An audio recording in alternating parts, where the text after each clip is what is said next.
Había una vez, en la antigua Grecia, un niño, Patroclo, que desde pequeño sabía que era una decepción para Menecio, su padre. Era menudo y débil, carecía de velocidad y fuerza, y no tenía talento para el canto. Todo lo contrario a Aquiles, hijo de Peleo, quien era el orgullo de su familia. Menecio, con cierta envidia, observaba cómo Aquiles destacaba, ganándose admiración y respeto, e incluso mencionó que así debería ser un hijo.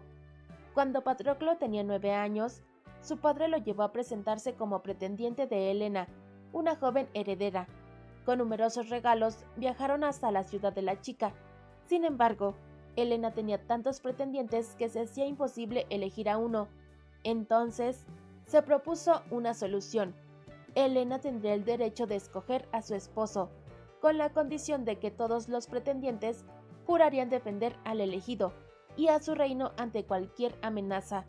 El juramento fue aceptado, y Patroclo, junto con los demás, prometió proteger a Helena y a su futuro esposo.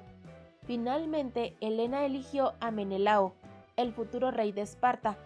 Esa misma noche, Menecio regresó a casa con su hijo, dejando atrás aquel juramento, que pronto se desvanecería de la memoria de Patroclo. Un año después, Patroclo se dio cuenta de su situación. Era príncipe, sí, pero nadie lo respetaba como tal. Sabía que acudir a su padre no le daría ningún consuelo, pues éste jamás lo apoyaría. Un día, mientras un joven noble intentaba arrebatarle sus pertenencias, Patroclo se defendió. Lleno de rabia tras ser llamado cobarde, lo empujó con todas sus fuerzas. El chico cayó y falleció al golpearse la cabeza. Como castigo, Patroclo fue exiliado a Ptía. Allí fue donde Patroclo se reencontró con Aquiles, el semidios destinado a alcanzar la gloria. Sin embargo, para Patroclo, Aquiles no sería solo el héroe que todos admiraban. En él vería a la persona, al humano imperfecto, y entre ambos crecería una amistad que, con los años, se transformaría en un amor tan profundo como trágico.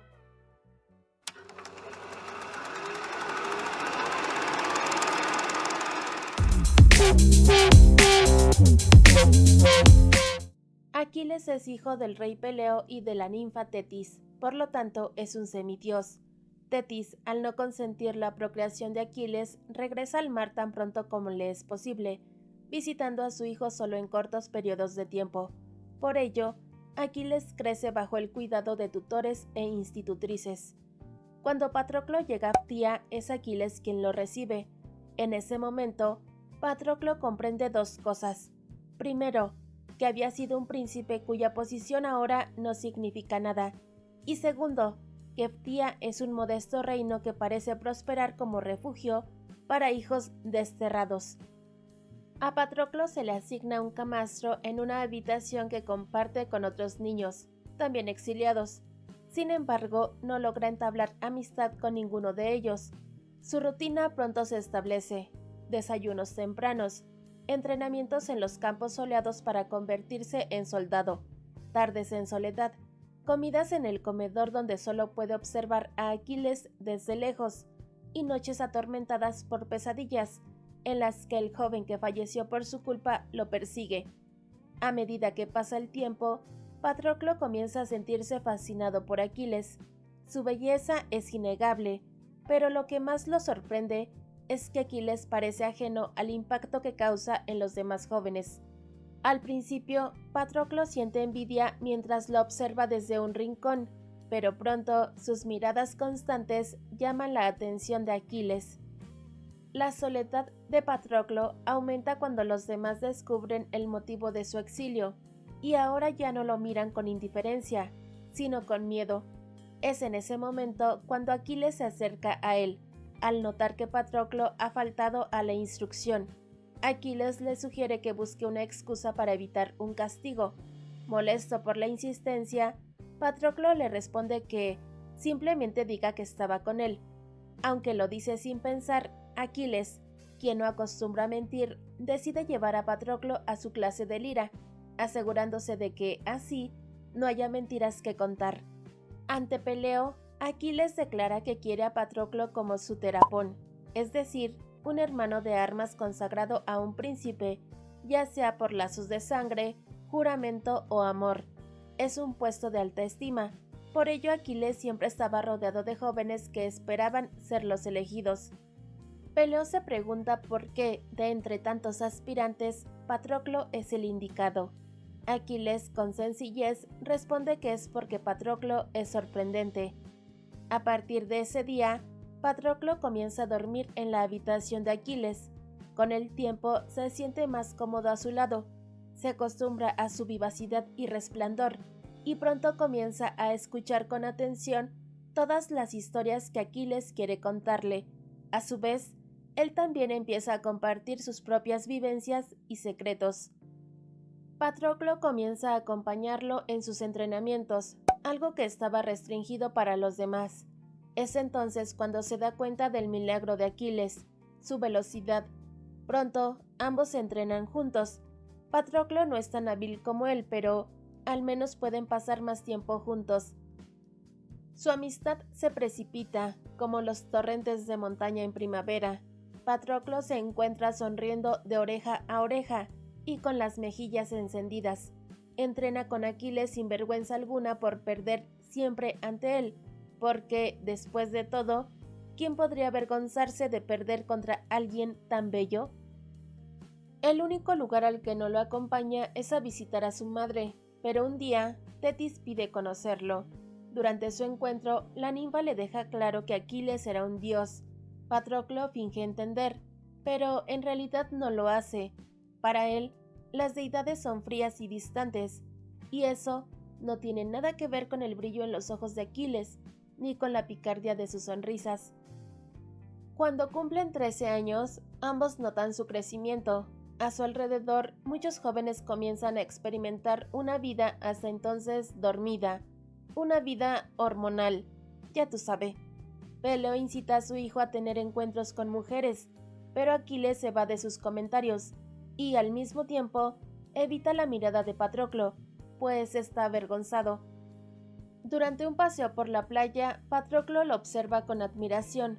Sin poder contenerse, se inclina ante él y sus labios se rozan con torpeza. Al instante se arrepiente, pero antes de que pueda disculparse, Aquiles se aleja. Patroclo se aterra con un único pensamiento en su mente, que no lo odie.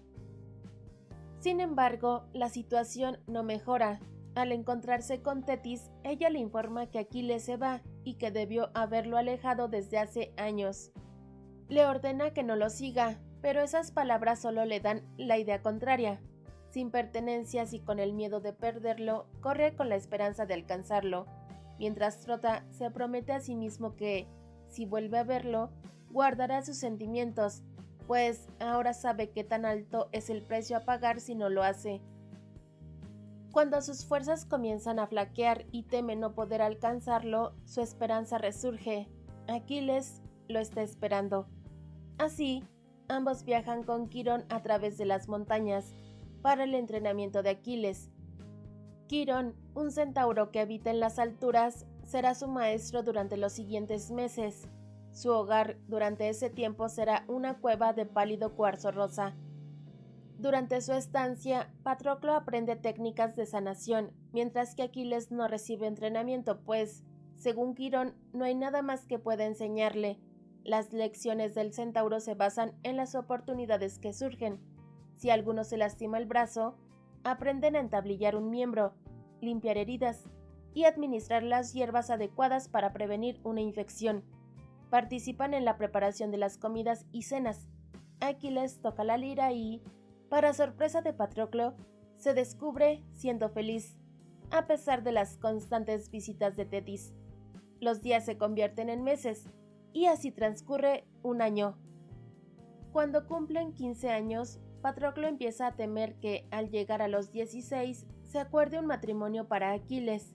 Los sentimientos que despertaron años atrás en su interior fueron ocultados, pero nunca desaparecieron. A menudo se obliga a dejar de mirarlo y recuerda aquel día en la playa, la forma en que huyó de su lado. Además, Tetis sigue presente en sus pensamientos. Poco a poco comienza a alejarse de Aquiles, hasta que llega el 16º cumpleaños de él. Temprano, Patroclo se levanta para recoger higos maduros y dárselos como obsequio. Además, le regala una escultura tallada en madera, la figura de un joven tocando la lira, su retrato.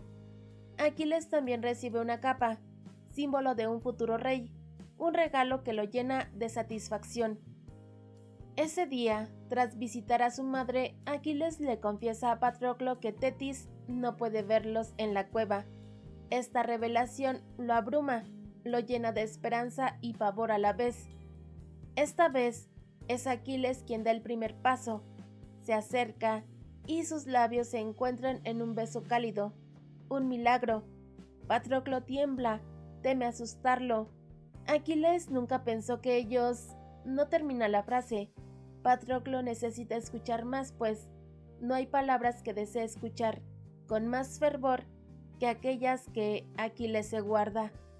Entonces, Aquiles confiesa que no se arrepiente del beso, y es en ese instante que Patroclo lo sabe con certeza. Jamás voy a dejarlo, será así siempre, hasta que él me abandone. Después de esa noche, su cercanía, como si pudiera intensificarse aún más, lo hace, pero Patroclo sigue teniendo temores, y el más grande de todos es Tetis. Aquiles, conociendo sus miedos, le promete que será el primer héroe en ser feliz, y le jura que lo será, porque Patroclo es la razón de ello. Sin embargo, su felicidad en ese refugio llega a su fin. Aquiles es convocado por Peleo. Antes de partir, Quirón aconseja a Patroclo que no renuncie a las cosas con tanta facilidad. Al regresar ante Peleo, este le revela la razón de su llamado. La reina Helena, esposa de Menelao, ha sido raptada de su palacio. El responsable, París, príncipe de Troya.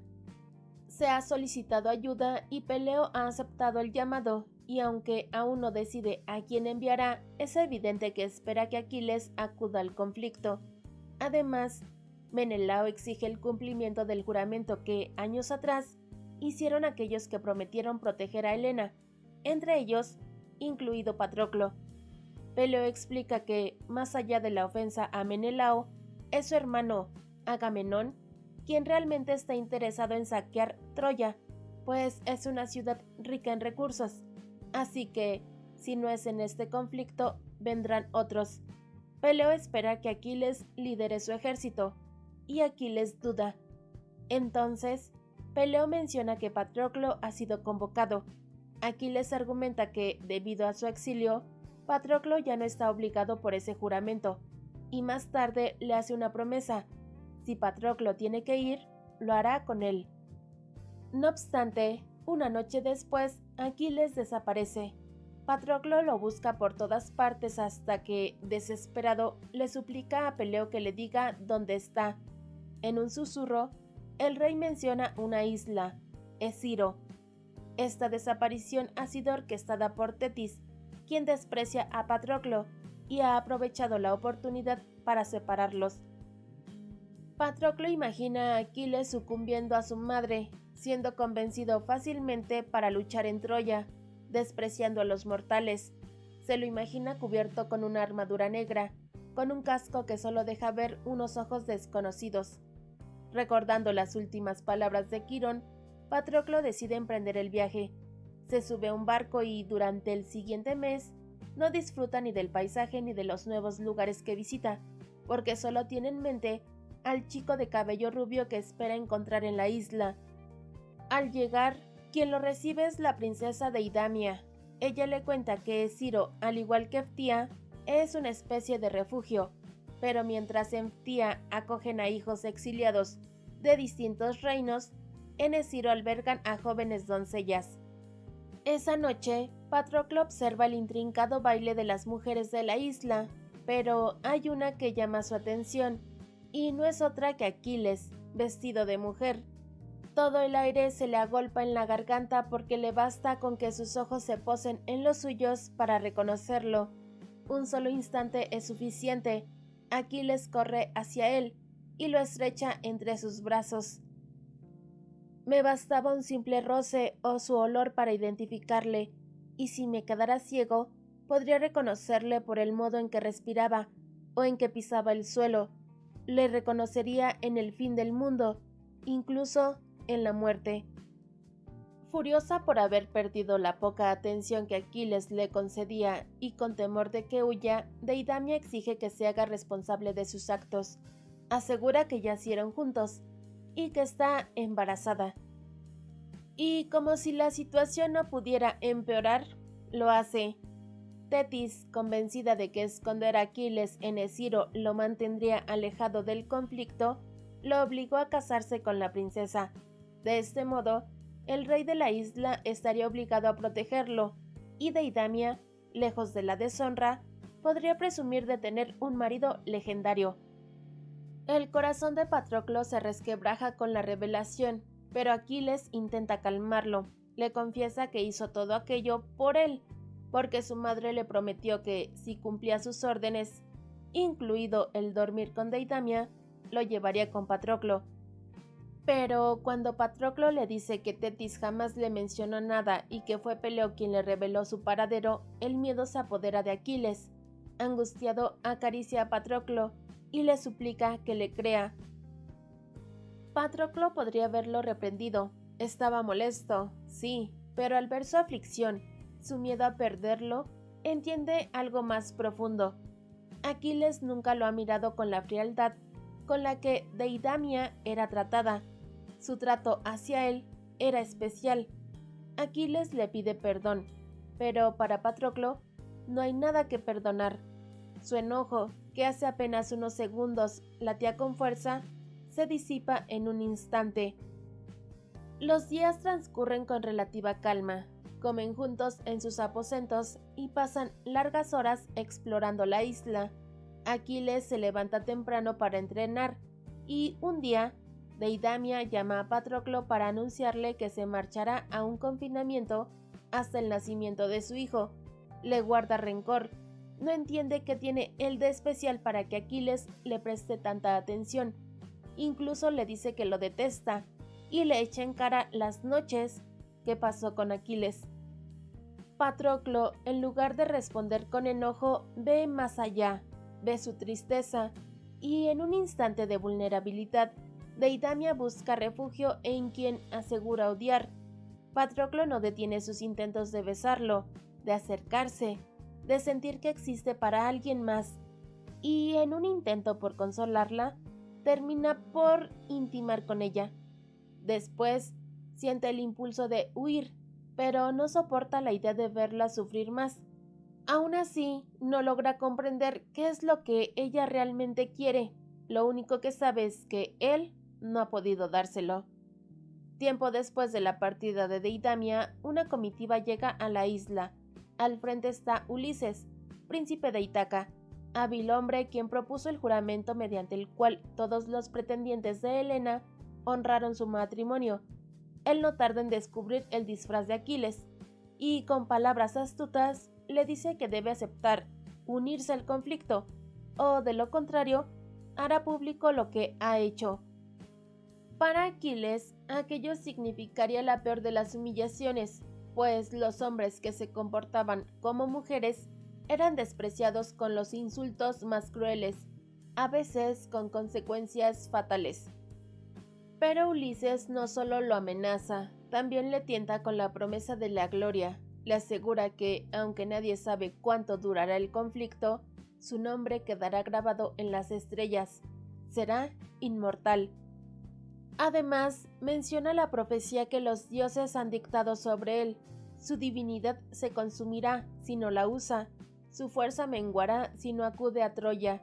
En cambio, si va, su fama será inconmensurable. Cualquier hombre pasará a la historia con solo haber compartido una copa con él. Sin embargo, también es claro su advertencia. Si va a Troya, jamás regresará. Su destino es morir joven. Tetis confirma la profecía. Aquiles no puede soportarlo. No soporta la idea de ver apagarse su esplendor, de que su gracia se marchite. Patroclo quiere decirle que no vaya, que no arriesgue su vida por un destino impuesto, pero también sabe que Aquiles, el maravilloso y radiante Aquiles, está destinado a la grandeza. ¿Cómo podría ser él quien le quite eso? La decisión es tomada. Aquiles irá a Troya, y Patroclo, como siempre, estará a su lado. Antes de partir, busca a Tetis, esperando que le dé alguna respuesta, algo a lo que aferrarse, pero incluso ella desconoce cómo actuarán los dioses. Lo único que sabe es que Aquiles caerá solo después de que Héctor, hermano de París, lo haga, y con frialdad le advierte que no se atreva a desacreditar a Aquiles. Patroclo investiga sobre Héctor y llega a una conclusión aterradora. El único capaz de herirlo de gravedad es Aquiles, y si lo hace, ya sabe cuál será el desenlace. Por ello, le ruega que se mantenga alejado de Héctor.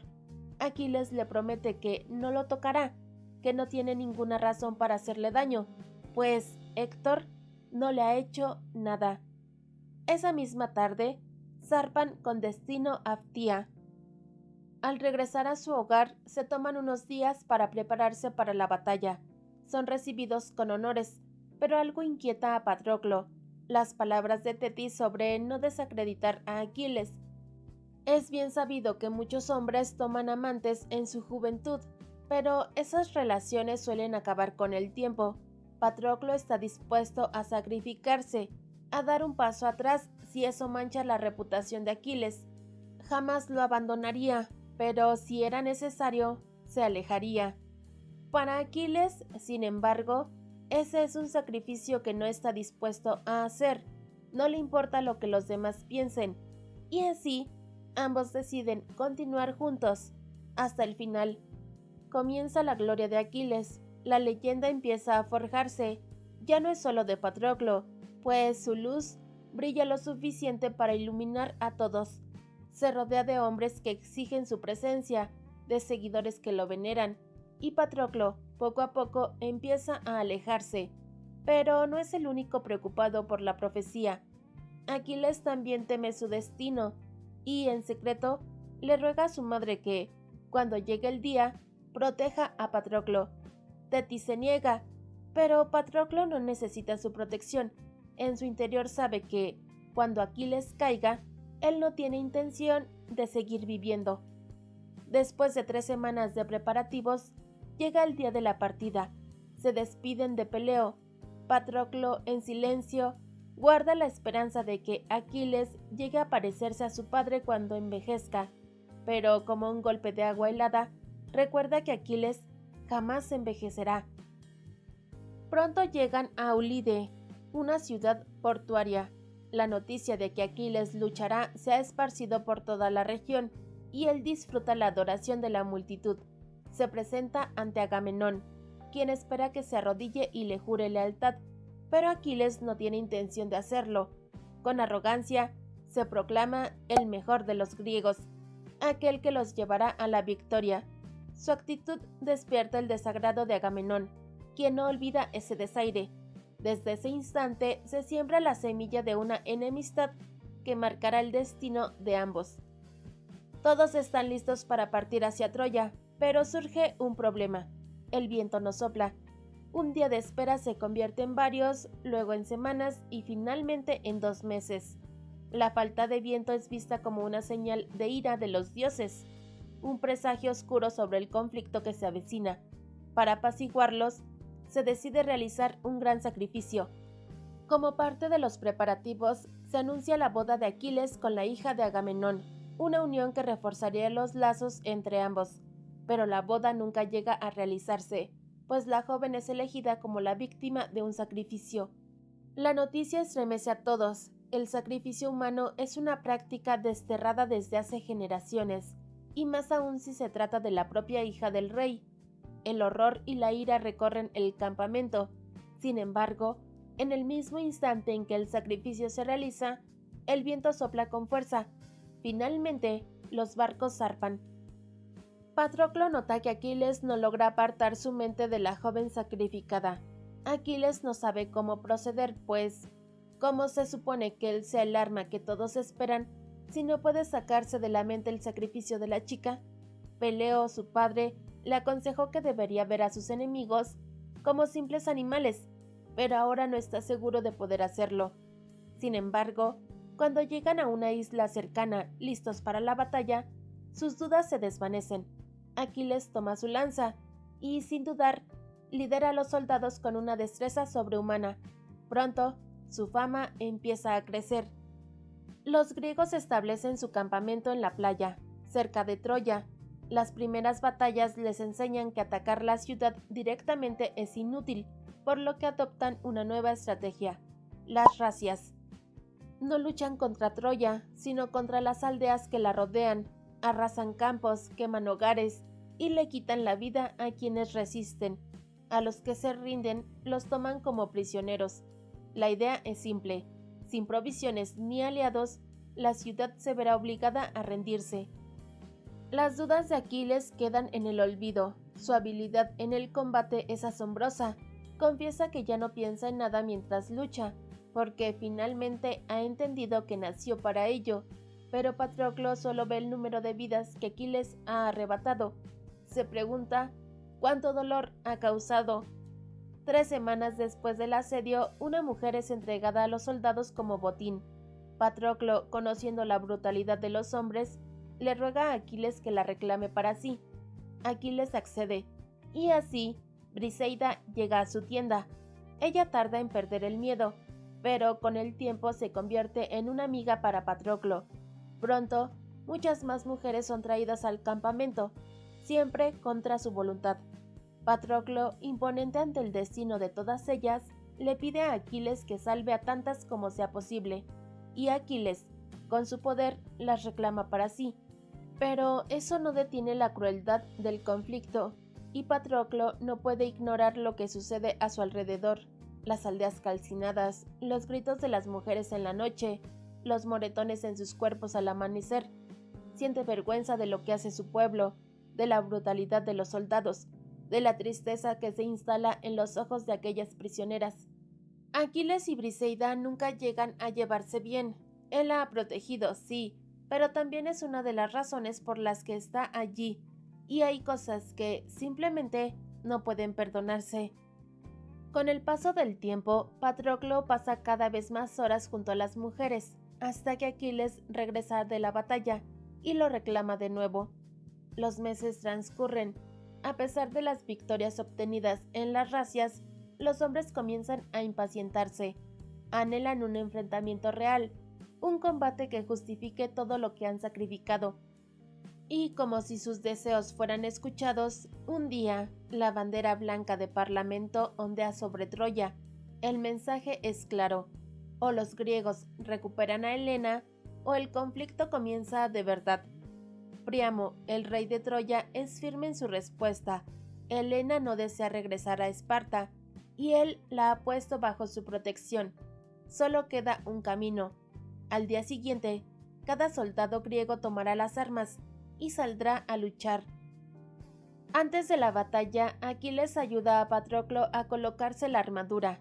Patroclo se siente como un niño vistiendo la ropa de su hermano mayor, envuelto en un metal que no le pertenece. A su alrededor, el sonido de los cuernos y el tintineo de las espadas anuncian el comienzo del combate, pero lo único que siente es miedo. Mientras el caos estalla a su alrededor, hace lo único que puede: se mantiene tras Aquiles y sujeta con fuerza el escudo. Las horas transcurren en un torbellino de lamentos y fallecidos. En algún momento pierde de vista a Aquiles y, sin embargo, sobrevive. No le ha quitado la vida a nadie. Aquiles, a su vez, jamás lo ha perdido de vista. Una y otra vez, lanza tras lanza, sus brazos no dejan de moverse. Patroclo lo observa. Su velocidad, la precisión de sus golpes, la gracia con la que se mueve entre el combate. Incluso, en medio de la batalla, no puede dejar de verlo. Ese primer día de lucha se convierte en 2, luego en semanas, después en meses. El conflicto ha comenzado, y no hay vuelta atrás. Este era un conflicto extraño. No se luchaba por territorio ni se tomaban prisioneros. La batalla ocurría 7 de cada 10 días, con pausas para festividades y funerales. Todo parecía seguir un orden establecido, casi como si fuera una rutina. En este escenario, Aquiles prospera. Día tras día, su habilidad en combate lo consolida como el más formidable de los guerreros. Con el tiempo, Patroclo deja de acompañarlo en cada batalla. Sin embargo, quien sí lo hace es Tetis, su madre, aunque sin intervenir, solo observando. Agamenón insiste en preguntar a Aquiles cuándo piensa enfrentarse a Héctor, el mayor defensor de Troya, pero Aquiles siempre responde lo mismo: Héctor no me ha hecho nada. A veces, Aquiles y Patroclo hablan sobre su destino. Aquiles comparte sus sueños en los que ve su propio fallecimiento, pero no como algo doloroso, sino como un descanso. Sin embargo, el tiempo pasa y ese día parecía no llegar. No solo sobrevive días y semanas, sino años. El campamento, después de tanto tiempo, deja de ser solo un asentamiento de soldados y empieza a sentirse como un hogar improvisado. Durante las noches, todos se reúnen alrededor del fuego mientras esperan la cena, formando una especie de comunidad. Tras 4 años de asedio sin avances, la moral comienza a decaer. Muchos soldados están frustrados, pues el enfrentamiento parece no tener fin. No conquistan la ciudad ni la pierden. Algunos incluso dudan si Helena realmente está en Troya, pues nunca la han visto. El descontento crece hasta convertirse en un motín. Agamenón intenta poner disciplina con severidad, pero eso solo empeora las cosas. Más soldados comienzan a cuestionarse si vale la pena seguir luchando. Patroclo entiende su desesperación. Para él, esos años habían sido un regalo, un tiempo que el destino le había permitido robar, pero para los demás significaba haber sido apartados de sus hogares, de sus hijos, de sus familias. Cuando la revuelta amenaza con dividir al ejército, Aquiles interviene. Se dirige a los soldados y les dice que, si quieren irse, pueden hacerlo, no habrá castigos, pero también les recuerda que, si logran entrar a Troya, él se quedará con su parte del botín. Esta declaración cambia el ánimo de los hombres. En lugar de irse, renuevan su compromiso.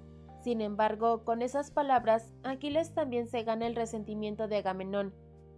El rey ha fracasado en mantener el control sobre su ejército, pero Aquiles lo logra con unas pocas frases. Con el paso del tiempo, la guerra deja de sentirse como un conflicto y más como una ocupación. Se construyen fortificaciones, edificios e incluso se fabrican herramientas y utensilios. Lo que antes era un campamento temporal se transforma en algo parecido a un pequeño poblado. Patroclo, en su papel de sanador, se convierte en un puente entre los soldados y los reyes. Conoce las historias de los hombres que han compartido con él este interminable conflicto. Las mujeres traídas al campamento terminan formando vínculos con los soldados.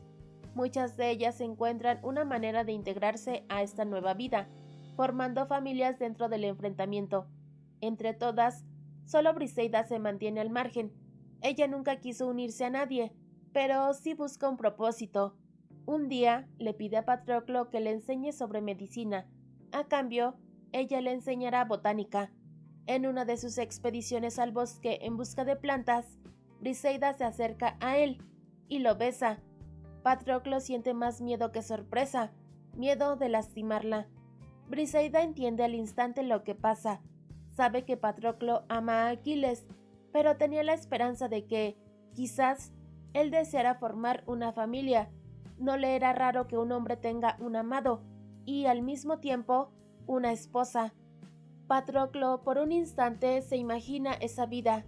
Se ve junto al fuego, con Briseida a su lado, y un hijo jugando con un trozo de madera tallado por sus propias manos. Pero también ve a Aquiles ahí. Briseida le ofrecía una posibilidad, una alternativa al destino que los dioses habían escrito para él, pero la rechaza. Su relación se vuelve incómoda por un tiempo, pero poco a poco recuperan su amistad. Entonces ocurre algo que cambiará el rumbo del conflicto. Una joven es llevada al campamento y entregada a Agamenón. Sin embargo, su padre, un sumo sacerdote de Apolo, llega hasta las puertas del campamento para pedir su liberación. Agamenón, inflexible, se niega. Aquella misma noche algo extraño sucede. Como una sombra silenciosa, la enfermedad se desliza entre los soldados. Nadie sabe de dónde viene, ni cómo detenerla. Y así comienza la plaga. Cuando la tarde llega a su fin, los primeros signos de la tragedia se hacen evidentes. Los animales del campamento, sin excepción, caen enfermos o dejan de moverse. Al día siguiente los hombres comienzan a sucumbir, pero curiosamente, ninguna mujer se ve afectada. Pronto, las sospechas recaen en el sumo sacerdote de Apolo y en la negativa de Agamenón a liberar a su hija. Tetis confirma lo que muchos temían. Apolo está enfadado. La única forma de apaciguarlo es devolver a la joven y ofrecer plegarias y sacrificios. Aquiles, consciente de la gravedad de la situación, insta a Agamenón a actuar de inmediato, pero el rey, cegado por su orgullo, se niega. No soporta la idea de que Aquiles le dé órdenes. Con desprecio le recuerda que, si no fuera por él, Aquiles seguiría escondido tras las faldas de su madre. Y ahí no termina. Agamenón lleva tiempo guardando resentimiento. Desde el inicio del conflicto, Aquiles nunca le había jurado lealtad ni le había mostrado el respeto que creía merecer. Para él, este es el momento perfecto para humillarlo, pero Aquiles nunca se arrodillaría ante él. La disputa escala hasta que Agamenón lo acusa de traición y, como castigo, le arrebata todos los privilegios que había obtenido en el conflicto, incluida Briseida. Aquiles, herido en su orgullo, jura que no volverá a luchar. Cree que, sin él, el ejército griego caerá y que, tarde o temprano, Agamenón se verá obligado a rogarle que regrese. Pero para Patroclo la situación es distinta. Sabe que Briseida corre peligro en manos de Agamenón. Sus métodos son bien conocidos, y el tiempo juega en su contra. Suplica a Aquiles que haga algo, que la rescate antes de que sea demasiado tarde, pero Aquiles no piensa en ella, solo ve su propia afrenta, su propia humillación. Por primera vez, Patroclo no reconoce al hombre que tiene frente a él. Nunca había sentido tanto deseo de verlo sufrir, de hacerle comprender el dolor que su indiferencia estaba causando. Sin opciones, toma una decisión drástica. Se dirige a Agamenón y con un juramento le revela la estrategia de Aquiles. Le advierte que, si hace daño a Briseida, Aquiles tendrá una excusa perfecta para vengarse. Nadie lo culpará si toma represalias. Agamenón entiende el mensaje. No toca a Briseida. Cuando Aquiles se entera de la traición de Patroclo, la furia lo consume. Pero para Patroclo esto va más allá de la traición. No hay honor en traicionar a los amigos, pero tampoco lo hay en lo que Aquiles está haciendo. Aquiles piensa que Patroclo ha elegido a Briseida por encima de él, pero Patroclo le deja claro que no se trata de preferencias, sino de hacer lo correcto. Aquiles tiene una reputación, un legado, y él mismo está manchándolo con su orgullo desmedido. Patroclo siempre lo ha puesto en primer lugar, pero no de esta manera. No quiere que el nombre de Aquiles sea recordado por su indiferencia. Aquiles no vuelve a luchar. Está convencido de que, tarde o temprano, Agamenón suplicará su regreso. Mientras tanto, el enfrentamiento sigue. Un día, París lanza un desafío, un duelo. El ganador se quedará con Helena. Menelao acepta, pero cuando París ve su vida en peligro, sale huyendo. Para restaurar el honor de Troya, Héctor propone otro combate. Y a su vez, los griegos siguen perdiendo hombres. Las piras funerarias arden sin descanso. Ulises, siempre astuto, intenta convencer a Aquiles de regresar al campo de batalla, pero Aquiles se niega, no sin la disculpa de Agamenón. Patroclo sabe que los soldados murmuran a sus espaldas. Para ellos, Aquiles es responsable de las pérdidas. Si él hubiera luchado, el enfrentamiento no habría llegado a este punto. Las premoniciones de un destino terrible se vuelven cada vez más frecuentes. Incluso Briseida le advierte que, si los troyanos ganan, ella reclamaría a Patroclo como esposo, pero le pide que, si eso ocurre, niegue cualquier vínculo con Aquiles. Patroclo no duda en responder que, si Aquiles cae, él no tardará mucho en seguirlo. La situación llega a un punto crítico cuando los troyanos se acercan peligrosamente al campamento. Aquiles sigue firme en su postura. Solo intervendrá si Agamenón se disculpa, o si Héctor amenaza aquello que le es querido. Nada más. Patroclo, desesperado, le implora que actúe, que no deje a su suerte a sus hombres. Pero Aquiles, frío y distante, le responde que, si realmente fueran sus hombres, alguien habría defendido su dignidad cuando Agamenón lo humilló. Con seriedad, le pide que no vuelva a pedírselo, pues definitivamente no lo hará. Patroclo comprende que Aquiles no cederá. Si Aquiles no lucha, los hombres caerán, y con ellos su honor. Desesperado, se arrodilla ante él, toma sus manos y las presiona contra su rostro bañado en lágrimas. Le suplica que lo salve por él. Si realmente lo ama, debe hacer algo, aunque sea enviarlo a él, vestido con su armadura. No necesita su brazo, no necesita su lanza, su nombre será suficiente, y cuando todos descubran la verdad, se reirán de Agamenón. Esas palabras bastan para convencer a Aquiles. Como en aquella primera batalla que libraron juntos, Aquiles lo ayuda a vestirse. Los soldados ven su armadura y, sin saber que dentro está Patroclo, la esperanza renace en sus ojos. Pero el conflicto es cruel. Patroclo prometió quedarse en el carro, no lanzar una sola lanza, pero la batalla lo consume, y cuando se da cuenta, está demasiado lejos y solo. Los troyanos lo ven y saben la verdad. Intenta correr, pero es tarde. Una lanza lo atraviesa. Héctor se acerca. El golpe final es inminente. Patroclo ruega, pero no para salvar su vida, sino porque sabe que Aquiles buscará venganza, y si lo hace, el destino finalmente se cumplirá. Aquiles debe vivir para siempre, no debe morir jamás, ni siquiera cuando sea viejo, ni siquiera cuando esté tan consumido que la piel se le deslice por los huesos, como el arroyo sobre las piedras de fondo. Su nombre es el último pensamiento de Patroclo, Aquiles. En un plano espiritual, Patroclo continúa viendo lo que sucede en la vida de Aquiles. Ve cómo le entregan su cuerpo, el grito desgarrador que profiere al verlo, y escucha las innumerables veces que menciona su nombre: Patroclo, Patroclo, Patroclo. Aquiles solloza, acuna su cuerpo, lo abraza tan fuerte que el propio Patroclo puede sentir el latido de su corazón, como el aleteo frágil de una mariposa. Agamenón llega para pedir perdón y para devolver a Briseida, pero a Aquiles ya no le importa. Briseida, en cambio, lo enfrenta sin piedad. Le recrimina que ahora parece preocuparse más por Patroclo que cuando estaba vivo. Le dice que Patroclo valía más que él y que fue su egoísmo lo que lo llevó a esa situación.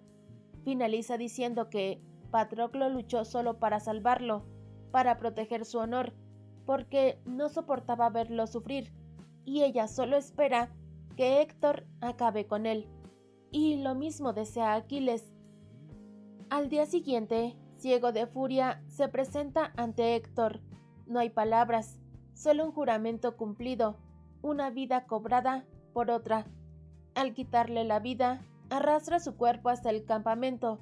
Por la noche, Tetis se aparece ante su hijo, le advierte que los dioses están furiosos y que no podrá seguir protegiéndolo si continúa por ese camino. Pero a Aquiles ya no le importan los dioses, porque ningún poder puede devolverle lo que ha perdido. Tetis lo observa con frialdad, está molesta al verlo así. Aquiles está destruyendo todo lo que ha construido, todo por un simple mortal, y con un susurro final, sentencia que se alegra de lo que le sucedió a Patroclo.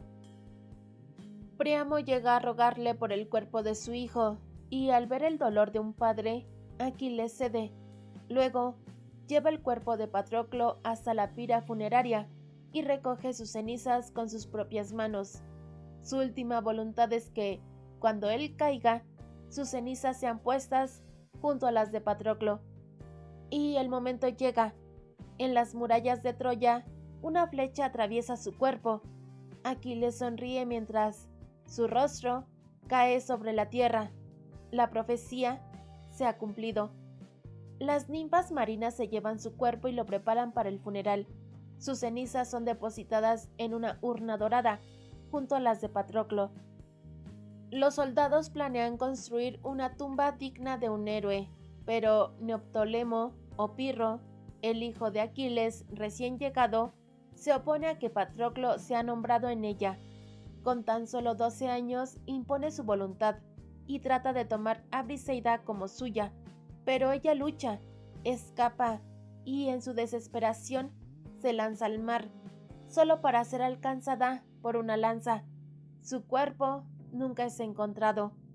Mientras tanto, Ulises idea su plan final, un caballo que oculta más de lo que aparenta. Troya cae después de años de lucha. Todos los caídos están debidamente enterrados, con un hombre que señala y guarda sus recuerdos. Todos, salvo uno. Los griegos parten, y con ellos se va la última esperanza de Patroclo. Su espíritu sigue vagando, atrapado en la tierra donde descansan sus cenizas. Su nombre no está en la tumba, solo una palabra está inscrita en la piedra: Aquiles. Tetis regresa a la tumba una y otra vez. Patroclo la enfrenta con reproches. Está furioso por la forma en que se recordará a Aquiles, como un guerrero cruel y despiadado, cuando había sido mucho más que eso. Quiere que se le recuerde por su música, por su risa, por las vidas que salvó, y no por las que arrebató. Sigue sin entender qué gloria puede haber en arrebatar una vida. A través de ella, se entera del fallecimiento de Pirro, víctima de sus propias atrocidades. La ninfa le pide a Patroclo que le hable de sus recuerdos con Aquiles, y él lo hace. Los recuerdos fluyen como un arroyo en primavera, imparables. No vienen en palabras, sino en imágenes, en aromas.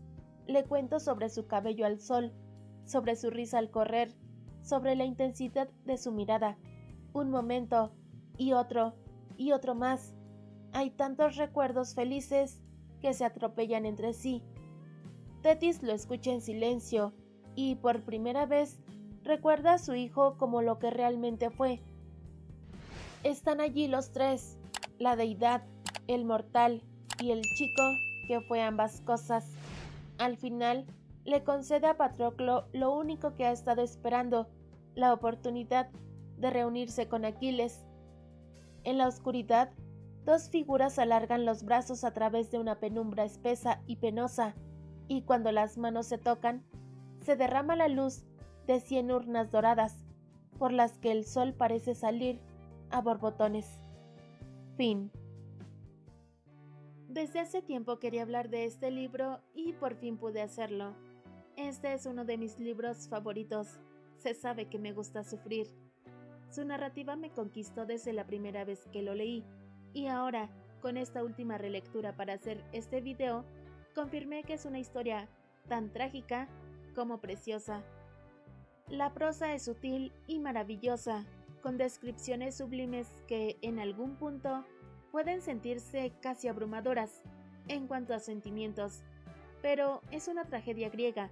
¿Podíamos esperar menos? Es importante mencionar que la historia está contada completamente desde la perspectiva de Patroclo, su vida, sus recuerdos y la magnitud de su amor por Aquiles.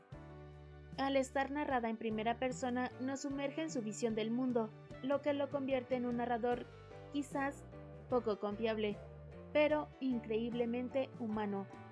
En este video traté de contar lo más interesante, mientras integraba algunas de mis citas favoritas. También hice mi mejor esfuerzo por evitar hablar demasiado de ciertos temas delicados, algo complicado con un libro como este, pero necesario por las políticas de la plataforma. Espero que el resultado te haya agradado. Y si es así, por favor no olvides dejar un montón de amor. Sin más, infinitas gracias por ver. Deseo que estés muy bien, que veas y leas mucho BL y bye.